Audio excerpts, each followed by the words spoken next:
The other side is also self-represented. We have a special name for people who represent themselves, ProPer.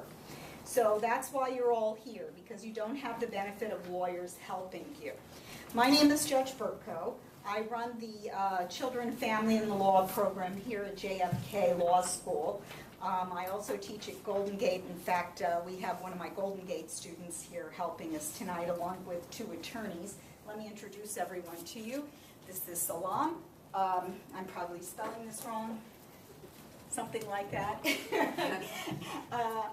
Gus Hagan and Nancy Thomas. These are our 2 attorneys who are here tonight. Jim Klein is our law student. Carlos is our paralegal student, and Jackie is another paralegal student who will be with us shortly. She's making some copies. So welcome, everyone. Let me tell you what you're doing here, how you got here, all right?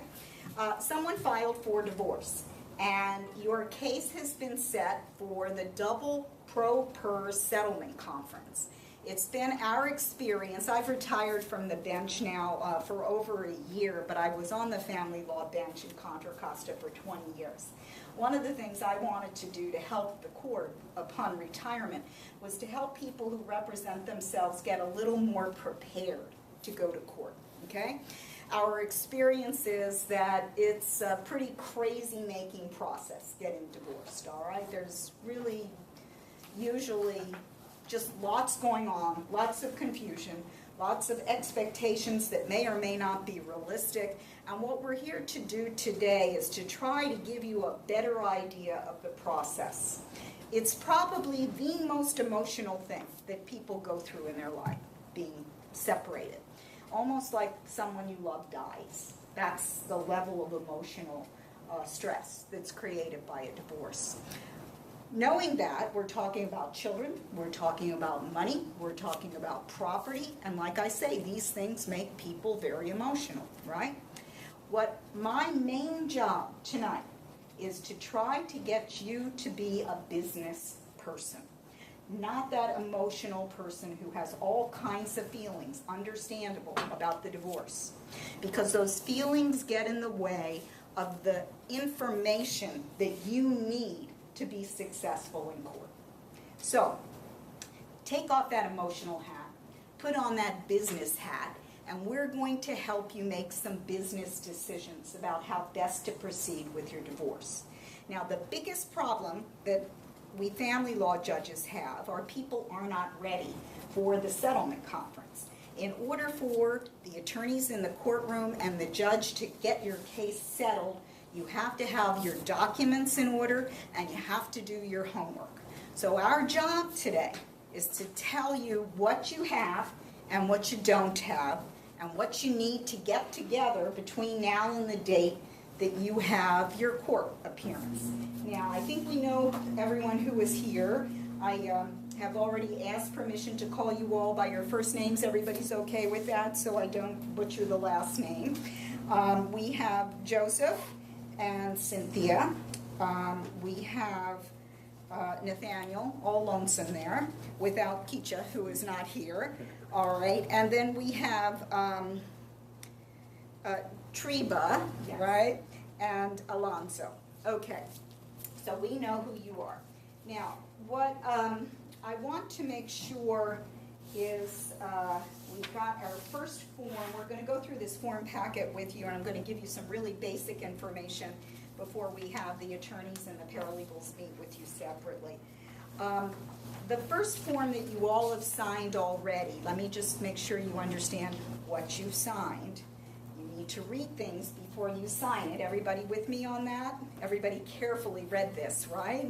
Okay. This is a disclosure statement. By that, we mean that none of us here, neither the judge, the attorneys, the law student, or the paralegals, are giving you legal advice. Our job is to educate you about the process, help you with the forms, help you be ready. Is everybody clear on that? There is no attorney-client relationship being formed here. There is no confidentiality. We're talking about everything in the open. Is everybody understanding that? Any questions about that? Okay, good.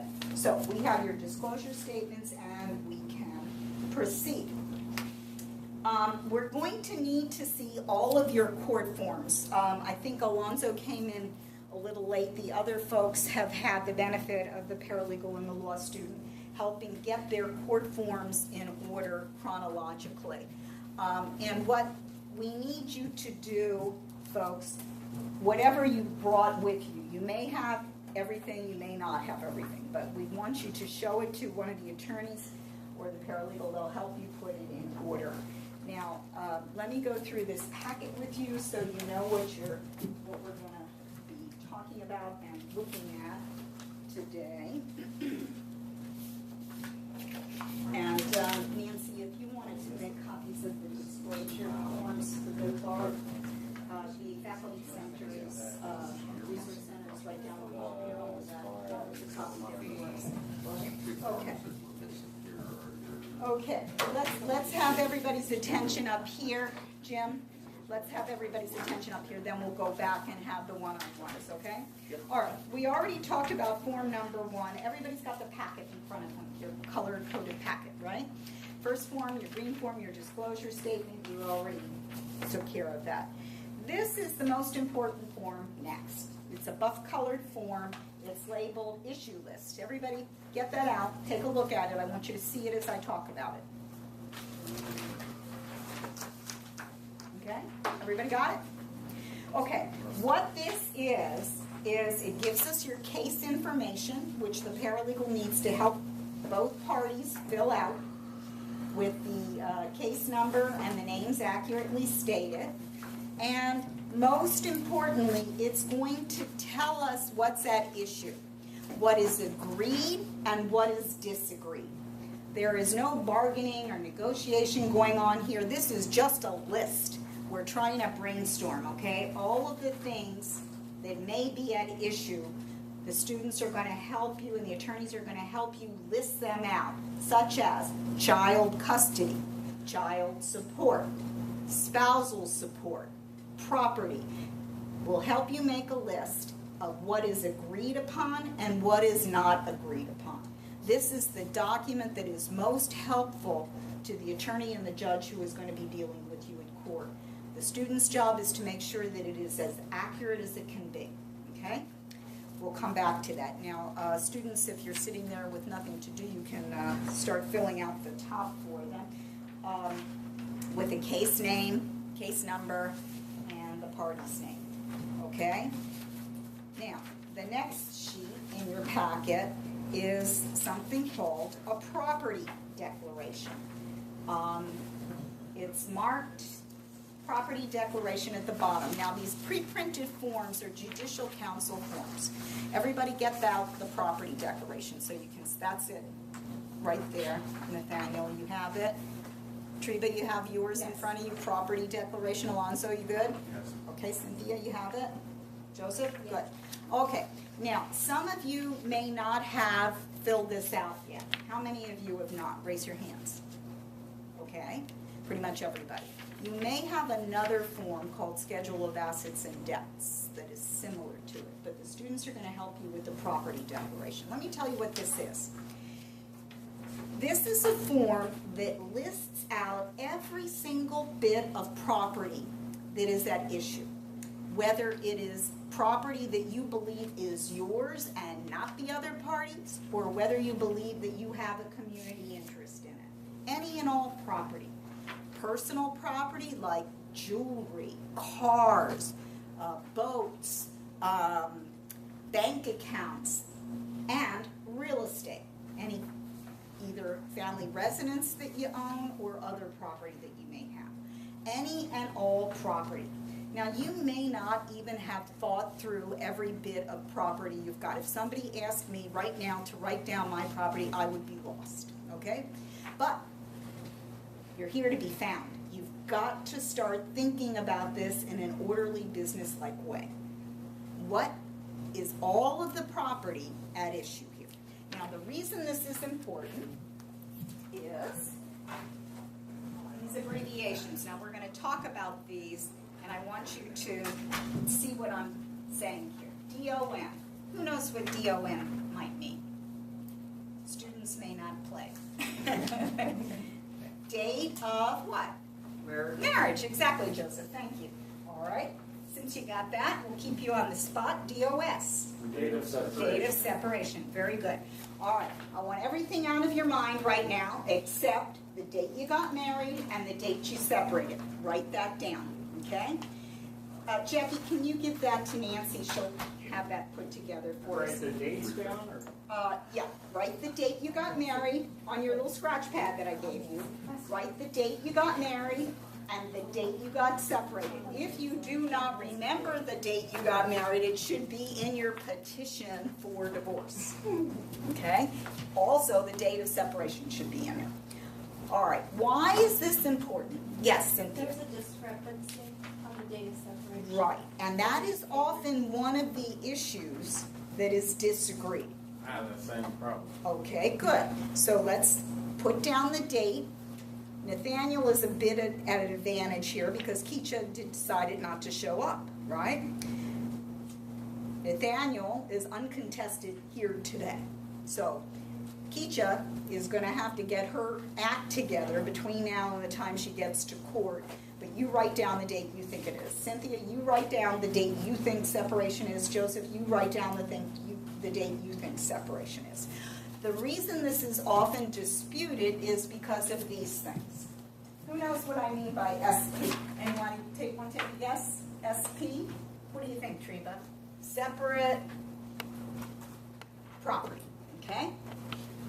This is community property, okay? Community property. Hello, are you here for the family law clinic? Okay, you're a little late. This though, because you guys, oops, I have just like very specific questions. We've already gotten through the settlement conference, and now we're doing it again. No So, like, questions. is this- Have a seat. Well, how long is, I mean, I don't want to, I want you to have a seat, and I will have someone come talk to you in a moment. I can't do that right now. I know, that's fine. Yeah, you can sit right here.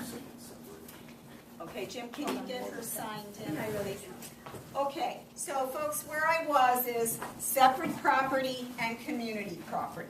What do I mean by separate property? Nathaniel, what do you think I mean by separate property? Well, I bought a car by myself, my name, that's separate. Maybe it is, maybe it isn't. It depends when you got it, okay? Car's property, right? Right. All right, let's say, Cynthia, I need your attention up here. Let's say you had that car before DOM, before date of marriage, okay? Right. Clearly, that's your separate property.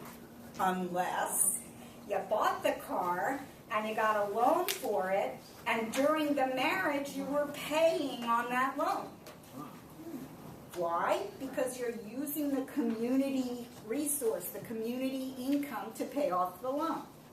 So, that's why these dates are so important.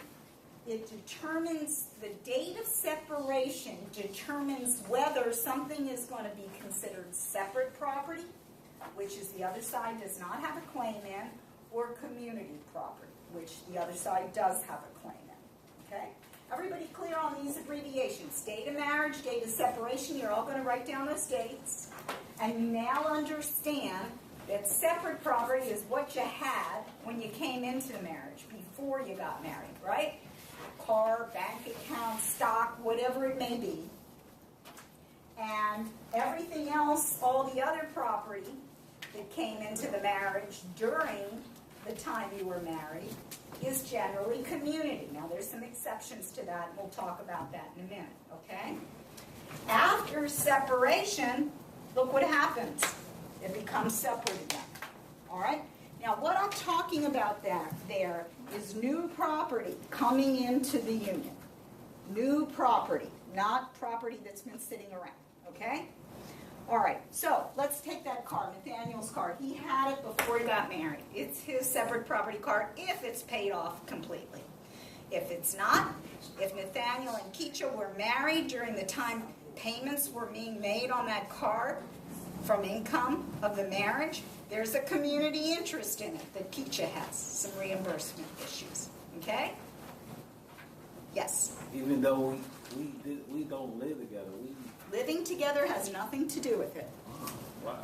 Okay? Okay. Now, whether you were separated, whether or not you intended to keep things separate or not, these are all legal issues that we'll get into in a little later. but I want to get this concept to you. All right, now, the major issues we're talking about is custody, C, child support, CS, SS, spousal support. Everybody know my little lexicon here when I use these terms, okay? All right, now, what's this big E for? Any idea? Joseph, give me a guess. Let me just say this. If you do not know what E means, and if you do not have E with you, when you go to court, you will not prevail. Okay? This is the most important thing. Any idea? Carlos, want to take a guess? E is for? Evidence. Thank you, Alonso. E is for evidence. If you do not have evidence to support your claim, whether it's a custody claim, a child support claim, a property claim, or a spousal support claim, if you do not have evidence, you lose. The side that has done their homework and has their evidence usually prevails. Now that's a pretty simple statement. Is everybody with me on that? I wrote it as big as I possibly could because that's the importance of this. Whose job is it to put that evidence together? Alonzo, whose job is it? Is it my job to do that for you? You want to? No, it is not my job. It is your job. It is not none of the attorneys, none of the students here. It's not their job at all, nor is it Treva's job. For your claims, it's your job. Treva's saying for you. Your claims, your job. There's no getting around this. No passing the buck here. If you do not get your own evidence together and have it organized in a way that the judge is able to see it, you will not prevail. Everybody with me on that? That's pretty straightforward, right? You also know that it's your job, nobody else's job, to get that evidence together. Okay, let's go back to Nathaniel and his car. Nathaniel's got that car. He bought it before. And Nathaniel, I don't know if you do or not. I'm just using an example. No, that's okay? good. All right. So Nathaniel bought this car before he got married. He put his name on it, Nathaniel, Untitled. Sounds pretty separate, right? Okay. Use my example, though. During the marriage, it wasn't paid off. He was paying $100 a month on the loan. $200, whatever it is. And that money, that $200 that he was using to pay for it, was coming out of his paycheck, maybe out of Keach's paycheck, maybe out of some combination of that. Those are community funds. So the community has an interest in that car because community money went to paying for it.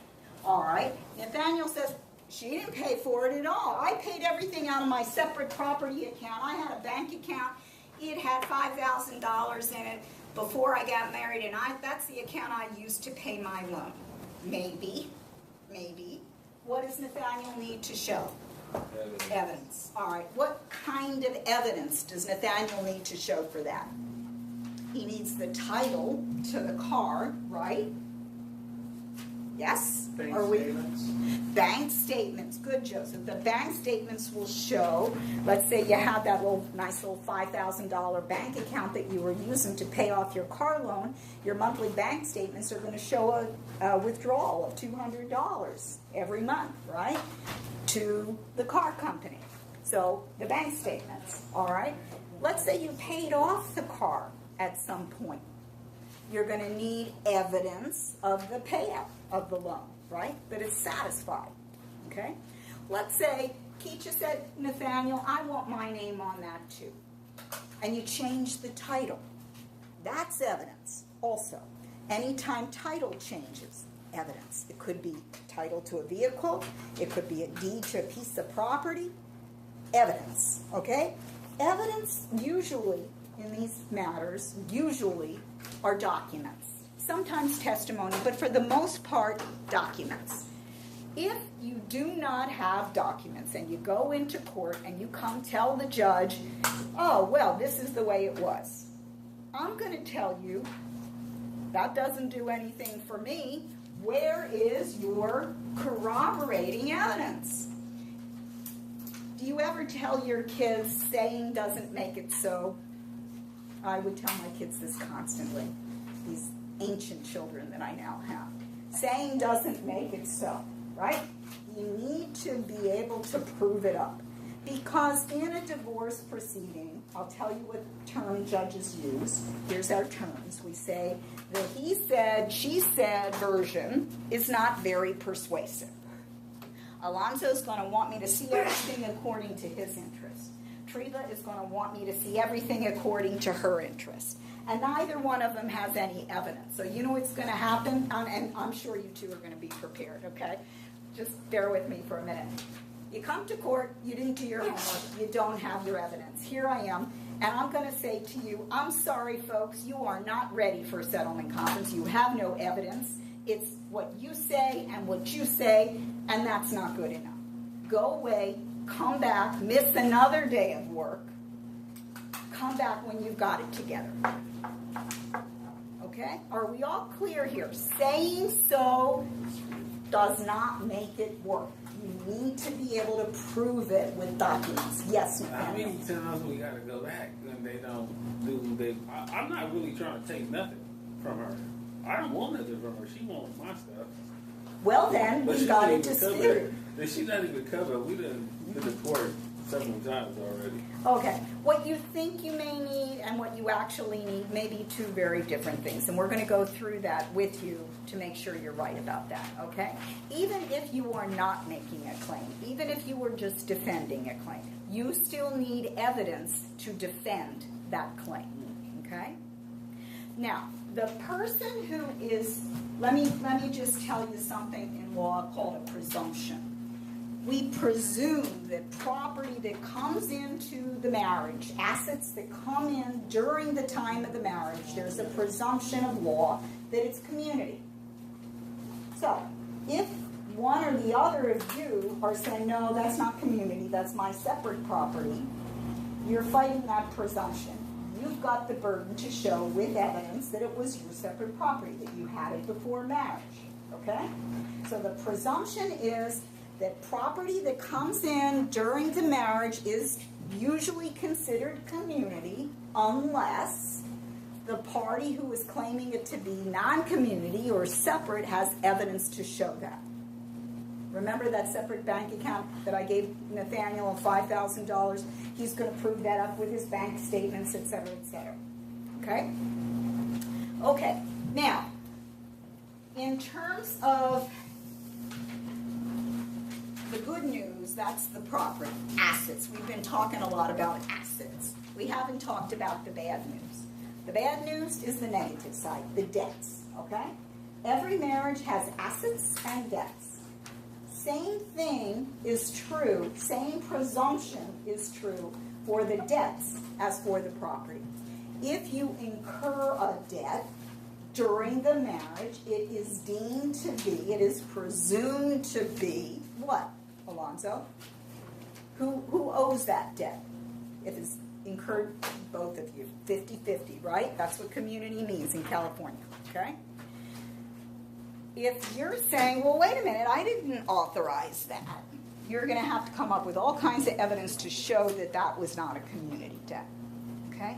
So, we have the negative and the positive. We've got the property and we've got the debt. Community means the good news and the bad news, the assets as well as the obligations. Any questions about that? Okay, good.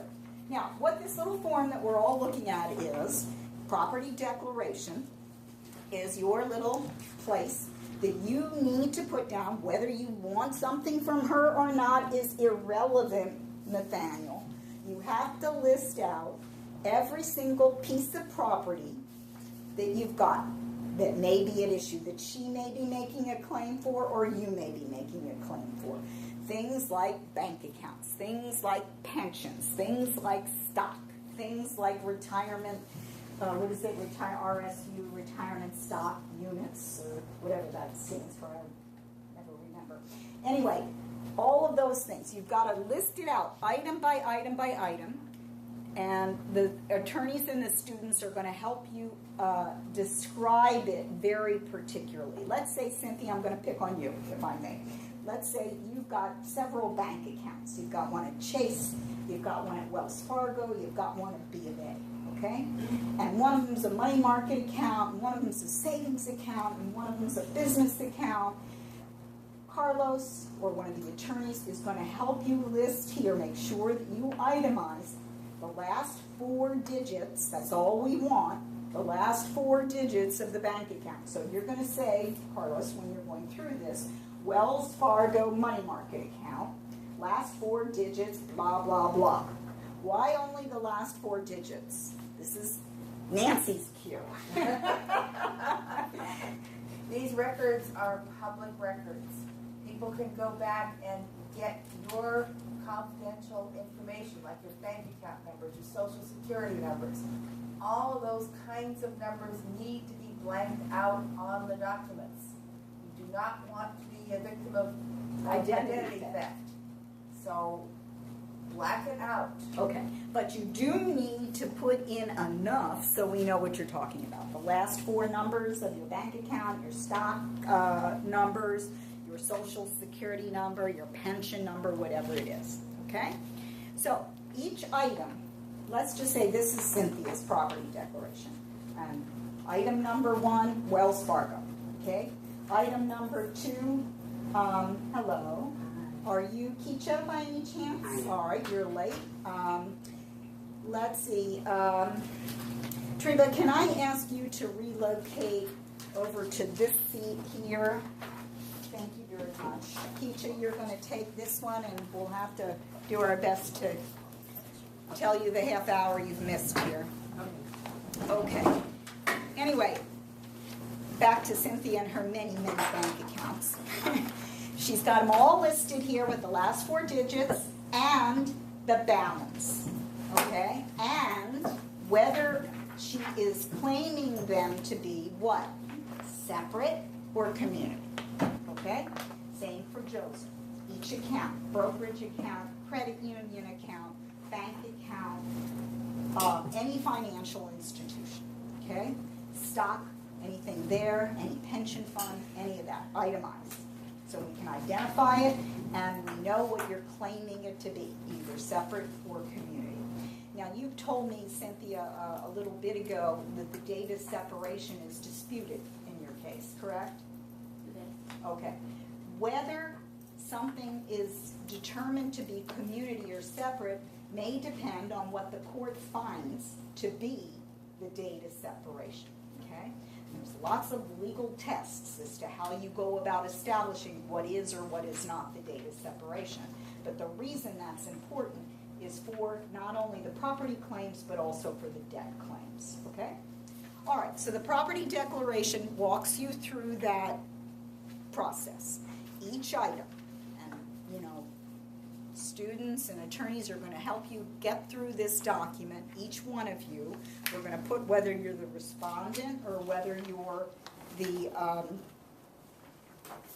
petitioner here, and whether it is a community or a separate property declaration. Now, this is a cheat sheet for our workshop today. We're going to have you do it all on one sheet. The real deal, when you file it, which you must, you have to, not file it, you have to serve the other party with it, but what the real deal is, you need 2 of these documents. One for your separate property that you're claiming, and one for your community property that you're claiming. But today, just because our time is limited, we're going to use the one form, and we'll say CP or SP, depending on what your claim is. Okay? Yeah.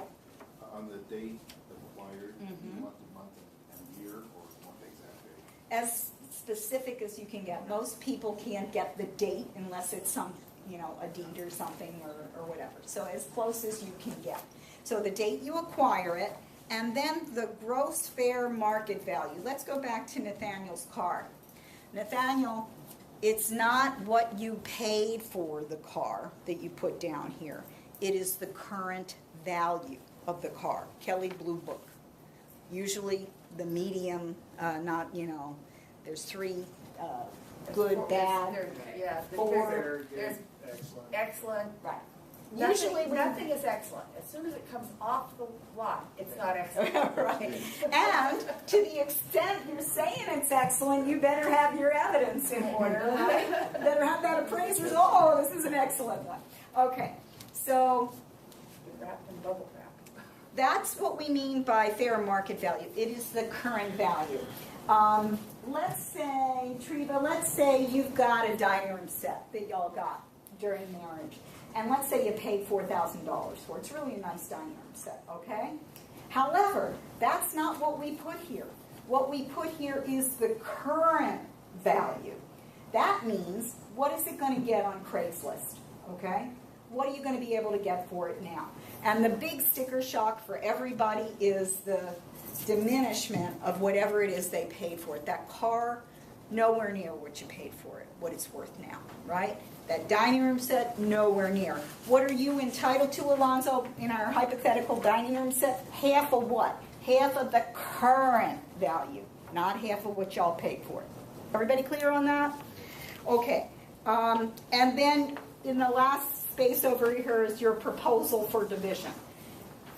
Is it going to be shared 50-50? Is it a bank account? Is it going to be given to one or the other of you? Or are you going to trade off one for the other or whatever? All right, that's your property declaration. The law students and the attorneys are going to help you fill that out. Your third document in your packet on the bottom, income and expense declaration. Everybody get that out. Income and expense declaration. Okay? For these printed forms, always look at the bottom, folks. That's where it tells you what you're looking at. Okay, income and expense declaration is a mandatory form. You got to file it, and it's got to be recent. If you filed one months ago, not good enough. You're going to have to file a current one. Current. You have to have with you, write this down, when you go to court, your 3 most recent paychecks.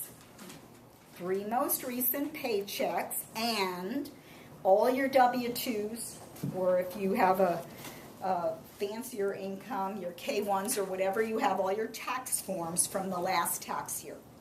Let's say Treva has a little business. Treva's Fashions. She's a fashion designer. She's very stylish. Okay? Treva has a small business. She's employing herself, and she has a Schedule C that she uses to file with her taxes. Got to have that Schedule C. Okay, that's your evidence here. Okay, do we have any self-employed people here tonight? Good. That just complicates it. All of us are glad to hear that. Do we have any unemployed people here? Cynthia, okay, and Treva. All right, are you all receiving unemployment benefits? No? No.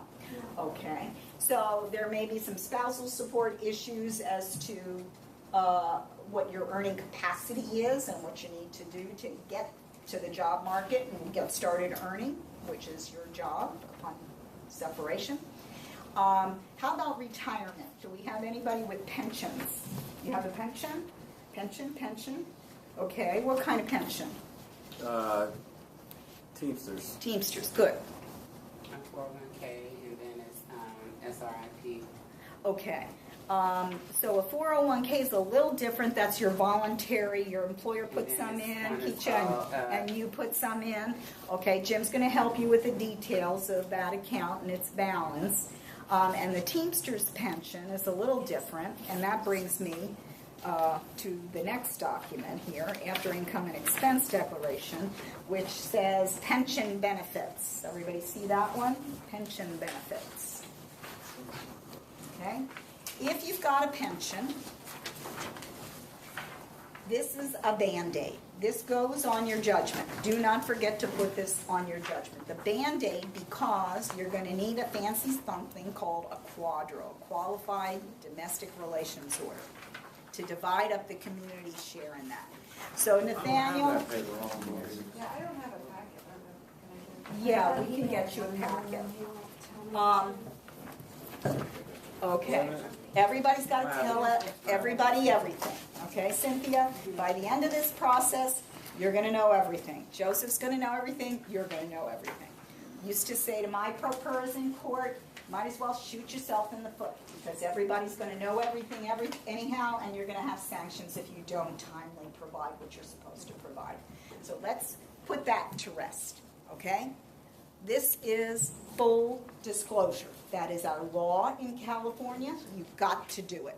No ifs, ands, or buts, Any questions about that? Okay. And we'll see what you have and you don't have.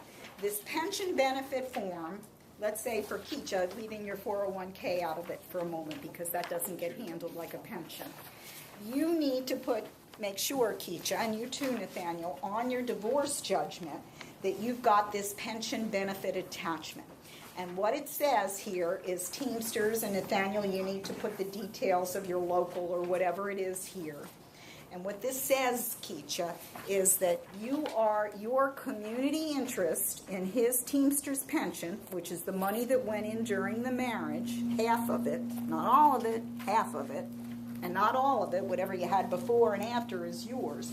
But that part in between date of marriage and date of separation, she gets half of, and in order to preserve it, okay, Cynthia, I really need one conversation at a time. Keisha, in order to make sure you're protected, you've got to attach this to your judgment that tells the court there's a pension out there that's got to be divided. It's a Teamsters pension, and we'll give you some information as to how to get this quadro document that I'm talking about, but this will protect you in the meantime, okay? It works both ways. It works both ways. However, a 401k is a little different than a pension. 401k is like cash. You just... She's in it. You in SEIU. Yeah, then that is quadro.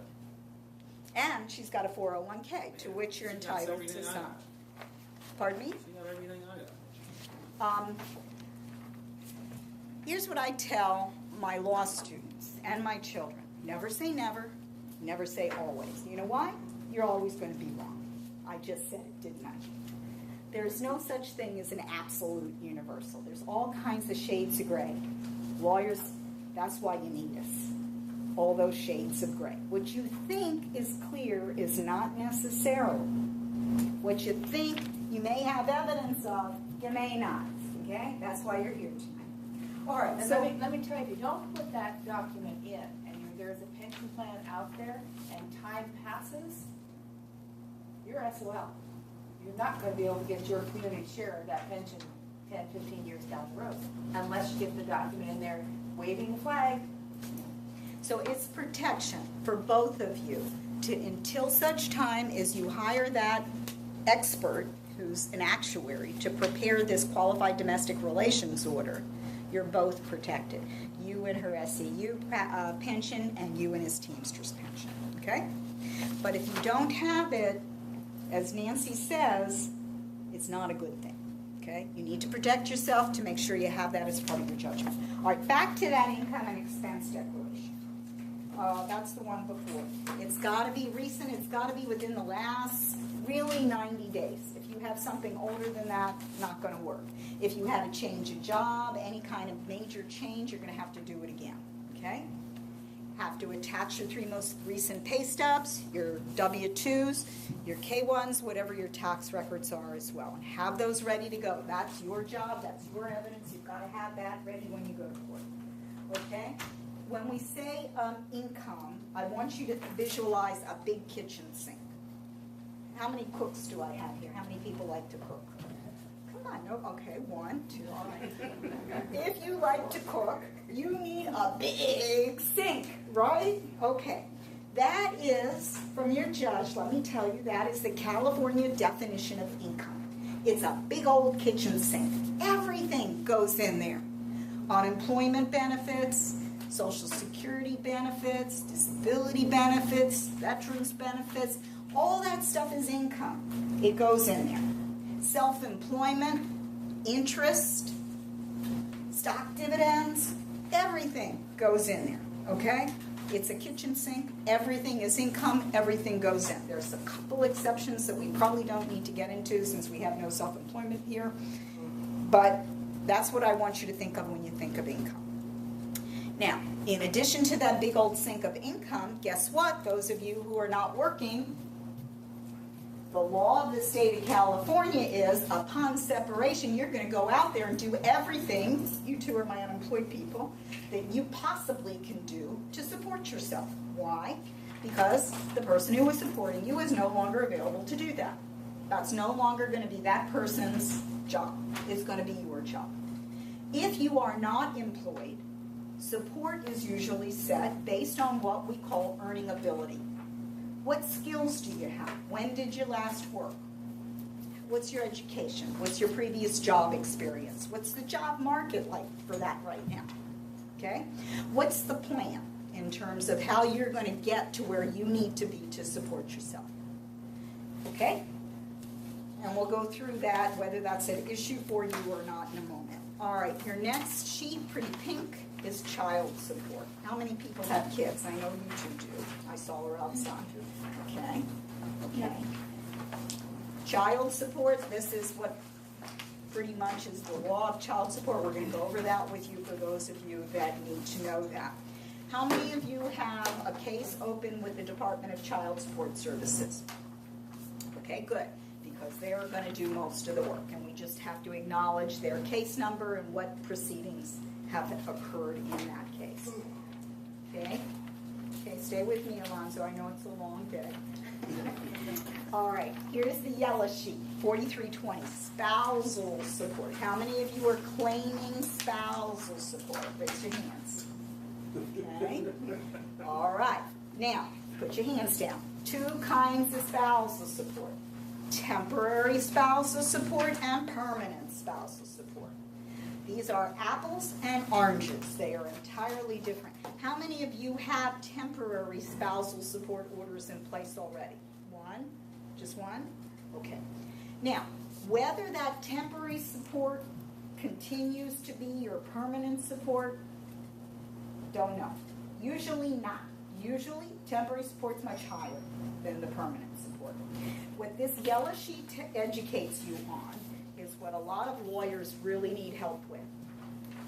It's called 4320, section 4320 of the Family Code, and there are 20 different findings, 20, that the court has to make in order to determine what a permanent spousal support award should be.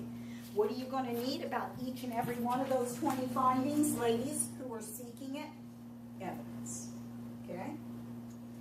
Gentlemen who are saying, or maybe ladies who are, I don't know if Nathaniel is seeking spousal support or Keisha is or whatever, but it works both ways. Gender is not an issue here. Whoever is the higher earner needs to show evidence, if they're claiming it, of the other side earning ability.